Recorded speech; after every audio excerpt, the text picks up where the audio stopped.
Okay, so I got it going. Are you ready? Are you ready? Woo! And then we have a couple people listening to you here too. So, but this is Marybeth, and we're talking. I know this is like so like ghetto. Like, hi guys. So she's gonna talk about what? Bengston method energy healing. Oh, bank, like the bank. No, bank.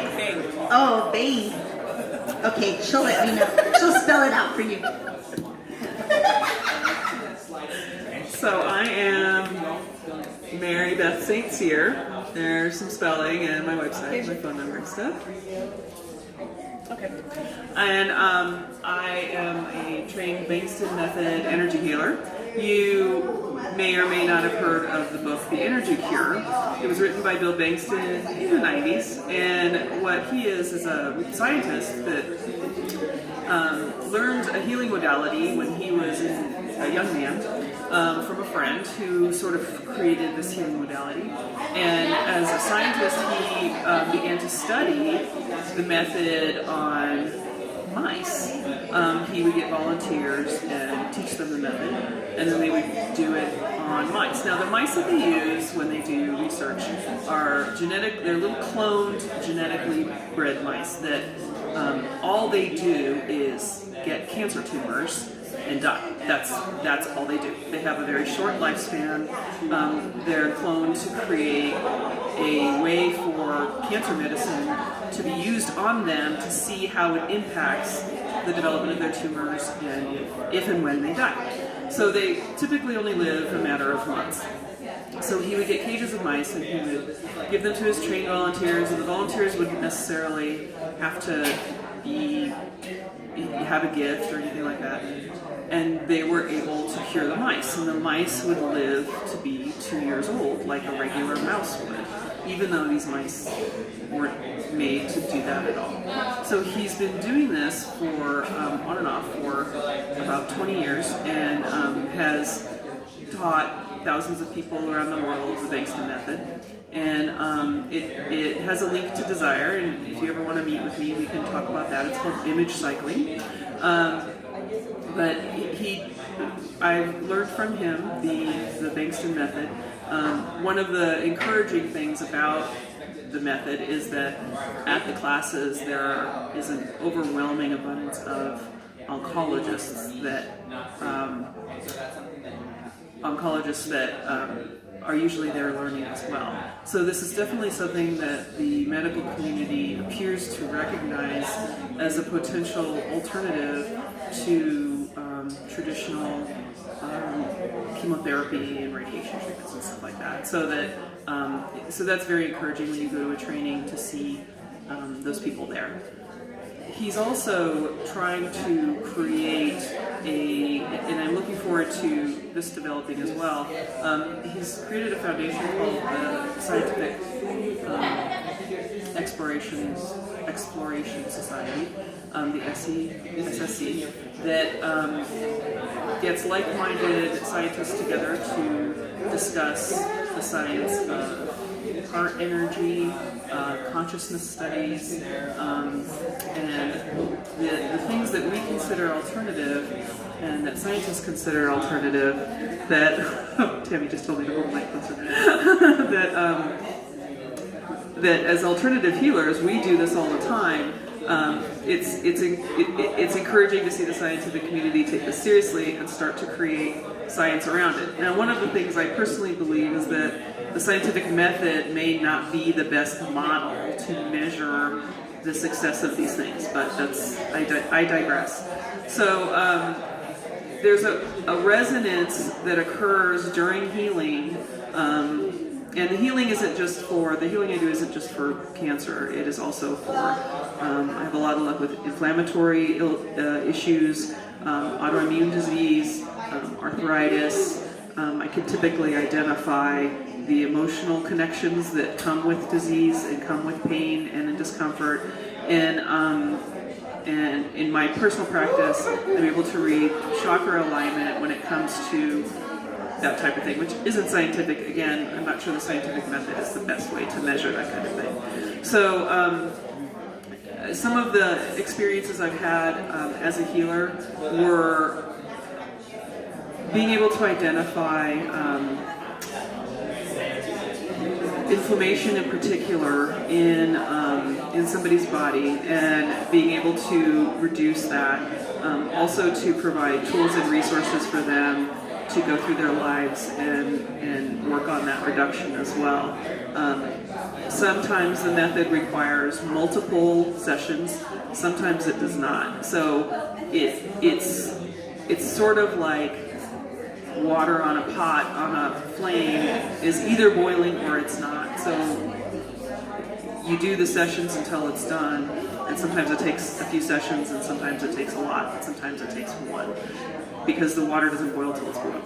So it either is boiling or it isn't. So that does take a little, sometimes it does take a little time. I also do work on animals. The size of the animal is definitely relevant to how long it takes. The bigger animals take longer to heal than smaller animals. Sometimes they experience discomfort. I've had it described to me as sort of a buzzing, like when your foot falls asleep. And some animals, I do quite a bit of work with horses, and the horses sometimes are uncomfortable in the beginning of the session because they don't like the buzzing. But they get used to it, they start understanding what's going on, and they tend to relax in it and be a little more receptive to the healing. Dogs love it, cats love it. It can be done remotely, so it can essentially be done using the etheric body, where I can spend time focusing on an etheric body and provide healing from a distance. One of the core foundation parts of it is what's called image cycling. I just had a really great conversation with one of the healers here at Tammy's Edge, and you should come down, about the metaphysics of desire and how that creates everything in the universe. Image cycling is part of the process of the healing method, is that you create a list of things that you want, and they need to be things. They can't be world peace. They can be states, so you can want a state of health or happiness, but you have to have an actual image that says this is what that looks like. You create a list of that, and then you cycle through the images. You become intimate with the images and their sensations to such an extent where as you're cycling, you're not flashing through one of them at a time. My particular image cycling process looks like a disco ball that's spinning really fast and reflecting light everywhere, and then it literally kind of explodes out into something that looks like something from Star Trek. But it doesn't have to look like that. Image cycling can look like anything as long as it's going fast and it's creating that healing energy. It is ideal in chronic illness situations that the patient also image cycle. Part of that image cycle list needs to be for both healer and patient, that wellness is on that list.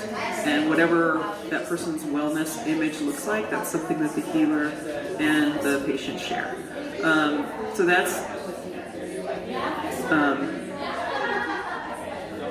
the Bengston method. The Energy Cure is a book that can be read.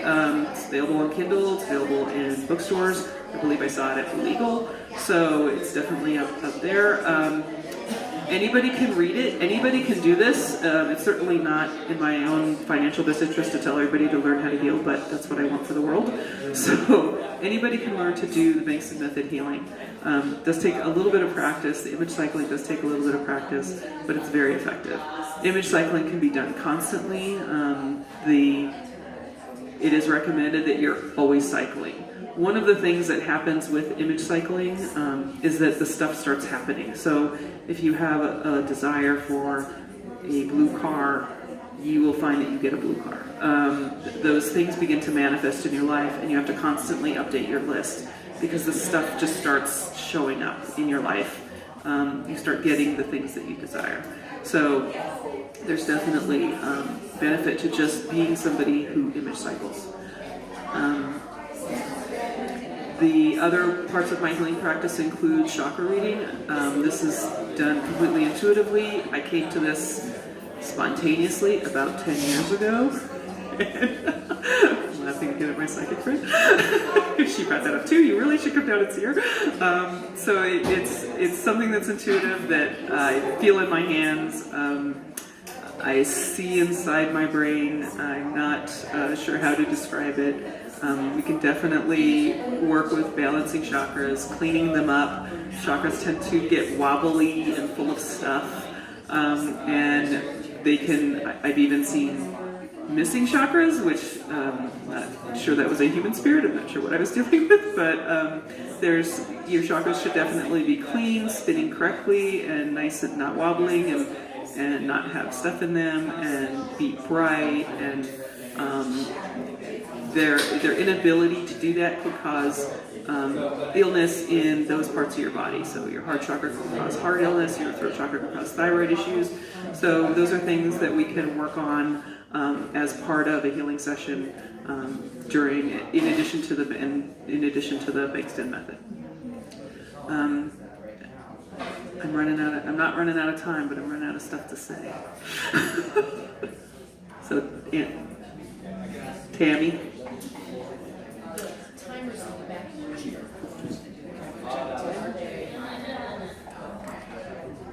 All right. I'm going to go ahead and sign off because I am running out of stuff to say. I think you all definitely need to come down to Tammy's Edge. Come down to Sunday Fun Day. We're having a great time. There's lots to do. There's lots to see. We would love to see you. And Tammy and Anthony are amazing people. So thank you very much.